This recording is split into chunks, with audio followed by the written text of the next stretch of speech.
One take, one take. This is NBA One Take featuring yours truly, Pretty Boy Lakers. This is NBA One Take for your head. NBA One Take for your brain.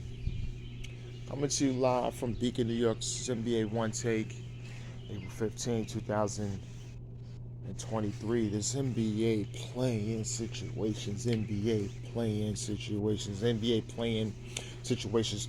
The last two teams trying to fight it out, going into the eighth spot of the NBA playoffs. But let me get you to the first teams.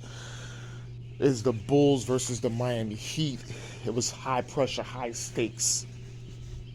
High pressure, high stakes on both sides. But it was about the Miami Heat, especially one, Jimmy Butler. Jimmy Buckets.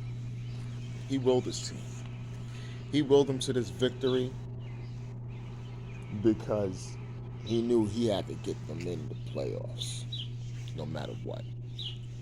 And he did that. He had 31. Max Strus had 23 in the first half, was lighting it up on the Chicago Bulls. They just had absolutely no answer in the first half. And it was just, a spectacular performance by him. Bam Adebayo, he was playing a lot of good defenses, but he wasn't scoring. He got 17 rebounds. But, and also, the Heat, they did what they had to do. The Bulls tried. They tried. Spots they was looking like they was making runs. DeMar DeRozan, he had 26. You see Zach LaVine, kind of like that inconsistency. He was just really struggling for the field. He only finished with 15, and Alex Caruso had 16 for the Bulls. I think at times I was really looking at the coaching situation with Billy Donovan. I think especially in the fourth quarter when he had Kobe White was really making shots and he was taking them out. He put him in for Patrick Beverly, I think with 3 minutes or something in there. And Patrick Beverly had a wide open shot to actually help the team. He passed it up to a player that was, I think it was either Caruso or LaVine, who was heavily guarded. And I was so upset because Kobe White was really knocking down threes because they was exploiting Tyler Hero. The whole thing, they was making screen off of Hero, so then he has to think because Hero didn't really know what to do in those situations as they screen off his man so his man can get free. And Tyler Hero kept getting caught on that because he's thinking about the pick and slip. And Kobe White, I think he knocked down 3 threes with that, and then you take him out to put in Patrick Beverly. For what? You're really trying to score. I think that was just not a good decision on his part, and he put Kobe White in. By that time the game was over. The Heat already had momentum and everything like that. Because it was, you can't make those kind of mistakes. You can't make those mistakes. And now the Bulls season is over.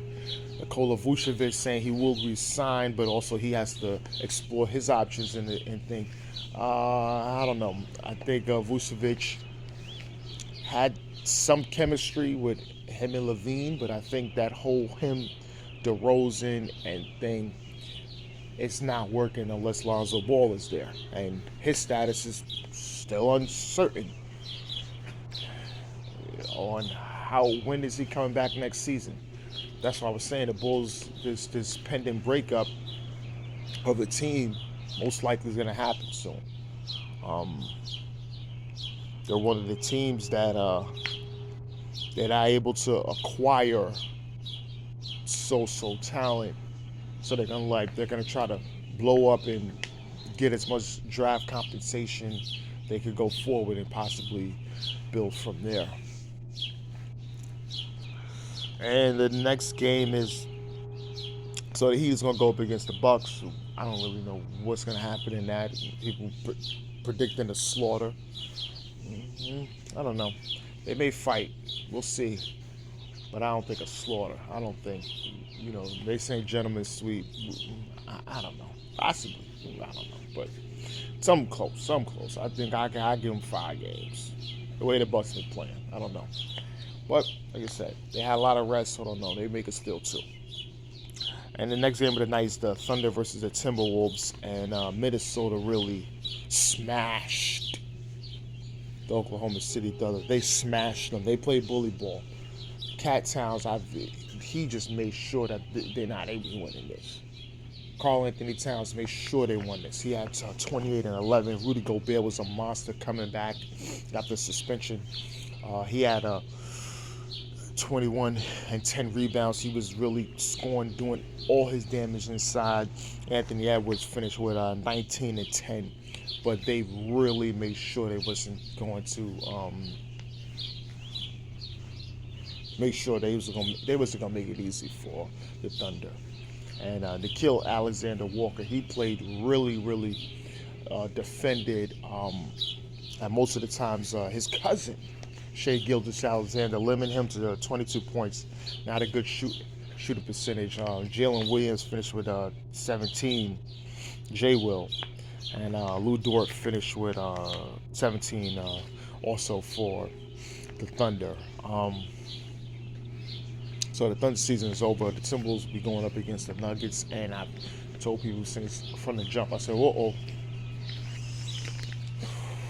don't need the Nuggets winning, playing against this kind of team is going to be interesting. They match up very well in so many different scenarios. And this is going to be interesting. This is going to be real interesting. Because if you get stellar play from Karl Towns and Anthony Edwards against Jokic and Murray, you kind of it's really extremely close. If you match up 2-2, right? So it's really close. So how you going to expect? What are you expecting from that? What are you expecting from that? So that one is going to be extremely interesting. So we got to see, we got to really see about that matchup. But Oklahoma City, this is interesting too, because they're getting Chet Holmgren back next season. He could have played, but he didn't. Bulked up, he was doing some workouts. They said he did work out with the team and things like that. I told you, as like I said, a 4-month injury. When they thinking they're gonna, the team thinking they're gonna tank, not gonna play that well because they want to get a win beyond the States. When I told them, I said, yeah, the team has goals, but Shai Gilgeous-Alexander, Lou Dort, those guys got different things. We got paid, and they want to win. They want to go to the playoffs. Those guys being into the playoffs, they want to win. Jalen Williams is playing hard. He wants to win Rookie of the Year. There's guys on this team that had different situations, and they almost made it to the playoffs. So this is interesting on what they're going to do. Are they willing to possibly go for another good play in the offseason to try to really build on this team, to try to make it really competitive? Or they're thinking about still going with the young assets? Because I think there's some pulling teeth here. with Sam Presti and Oklahoma City. But we'll see, man. We'll see because this is going to be a real interesting developments, especially with this team. But this is NBA One Takes, Pretty Boy Laker, and I'm out.